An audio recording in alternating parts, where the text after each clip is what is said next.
حضرت علی شیر خدا، فجر کا وقت تھا، ہاتھ میں چھڑی پکڑی تھی، 63 سال عمر مبارک تھی، کوفے کی جامع مسجد میں نماز پڑھانے آ رہے ہیں، ہر دروازے پہ دستک دیتے، اٹھو الصلاۃ خیر من النوم۔ رستے میں حضرت علی لوگوں کو جگاتے جگاتے آئے، جب مسجد کوفہ میں پہنچے تو ایک بدبخت خنجر چھپائے کھڑا تھا، اس نے حضرت علی رضی اللہ تعالیٰ عنہ کو خنجر مارا، وہ دوستانہ جو 10 سال کی عمر میں شروع ہوا تھا۔ جب شیر خدا کو خنجر لگا تو پتہ لفظ کیا تھے؟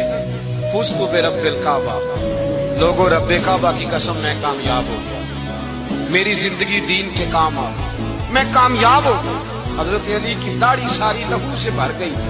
حضرت شیر خدا فرمایا کرتے تھے، ایک دفعہ میں بڑا بیمار ہوا، میرے سے اٹھ کے کھڑا نہیں ہوا جاتا تھا، حضور تیمارداری کرنے آئے، تو میں نے کہا یا رسول اللہ پتہ نہیں بچوں گا کہ نہیں۔ حضور نے فرمایا علی نہیں، تو اس وقت دنیا سے جائے گا جب تیری داڑھی لہو سے رنگین ہو جائے گی۔ شیر خدا کہتے ہیں جب زخم لگا تو میں نے نیچے جھکا کے دیکھا تو داڑھی لہو سے بھری ہوئی ہے، میں نے کہا بس وہی کامیاب ہو گیا۔